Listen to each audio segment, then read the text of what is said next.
Hi guys, it's Sandy with Trinity Stamps, and today I have a kind of cheesy birthday card for you. I was looking through some of my old stuff and I thought, boy, you know what? This would make such a cute birthday card.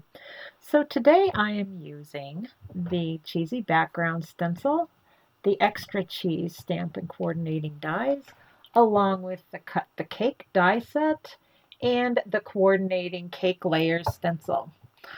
All right, go ahead and give me a thumbs up if you like this video. Make sure you subscribe to our channel so that you're notified of all the fun little video talented designers do. Okay, let's get started. All right, I am starting off with a cake cut out using the Cut the Cake die set. I am just using the outline of the cake, not the inside part.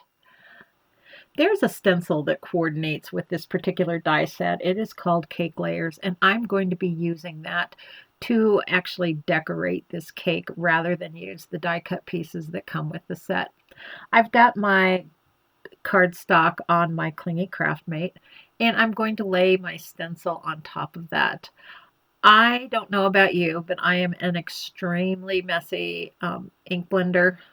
So I'm going to cover up the areas that I don't want to get any of the ink on, like the pedestal of this cake.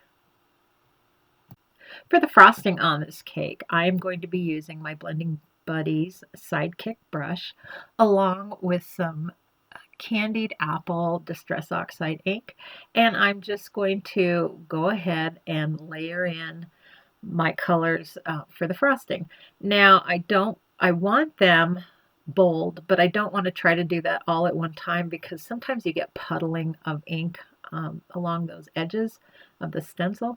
So I'm just going to go back and forth and just increase the color by just blending on top of each layer. Before I remove my stencil, I want to make sure that I get my pedestal inked in. So I went ahead and moved that protective tape, but I'm still using a piece of scrap cardstock, and I'm just going to blend that in using Photo Vintage Distress Oxide ink. All right, I've flipped my stencil around and I've placed it over my cake on my little Clingy Craft Mate. Now, when I place my next layer, I like to leave just the teeniest little edge of the first color. That way I don't have any white gaps when I remove the stencil, if that makes any sense at all. All right, for my cake, I am using Antique Linen Distress Oxide ink. And again, I'm just starting light and then building up my color on each pass of the brush. All right, I'm going to create my own pattern background paper for this card. So I'm going to first take a piece of cardstock. It's probably 5.5 by 5.5. And I'm just going to ink in some squeezed lemonade. I just don't want my background to be white, and this is the easiest way to get a little bit of color on my background. All right, I want my background to be kind of like a big block of cheese, so I am using the cheesy background layering stencil.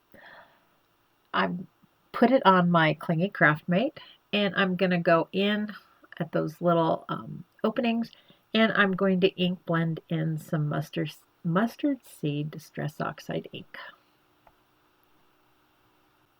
And then just to add a wee bit more texture to this background, I'm going to rub some mustard seed ink on my glass surface, water that down with some water, and then just spatter my background. I needed a little surface for my little friends to stand on, so I cut a piece of wood grain cardstock, kind of hit it with a little bit of vintage photo oxide ink just to kind of help raise that grain a little bit. I went ahead and just glued it and then trimmed it off to fit the front of my card there. Now I felt once my ink had kind of settled into the cardstock that my cake really didn't have as much dimension as I wanted it to. So I'm going to go back in with some of my Copic markers and kind of add a little bit of highlighting, a little bit of depth to those things. So the colors I've used to add to the vintage photo color, which is the cake stand, I used E27. The antique linen, I used E42. And then for the candied apple, which is the frosting on the little cake layers, I used R08.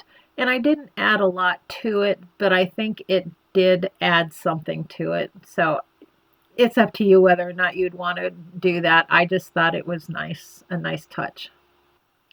I've used the Brilliant sentiments to heat emboss the sentiment on the front of my card. I've used black embossing powder. Now I want my little cake and my little friends to pop up on the card. So I've got my friends glued to the bottom of my cake, and I'm just going to go along and I'm going to add some little foam dots to the back of that piece just to pop it up a little bit. I created my own card base. I've got a piece of cardstock cut to 5.5 by 8.5, and I went ahead and scored it at 4.25 and gave it a good fold and press with my bone folder. Now I will glue the front of my card to the front of my card base. Now I always like to add an additional panel to the inside of my card. I just think that helps beef up the inside of that card when you compare it to the front of the card. So I've got a panel that I have stamped, and I've used the Brilliant Sentiments again. That panel has been cut to 4 by 5.25. I'll go ahead once I have that stamped, and then I will apply it to the inside of that card. All right, to step up the cuteness level of this particular card, I am going to add some sprinkles to my cake.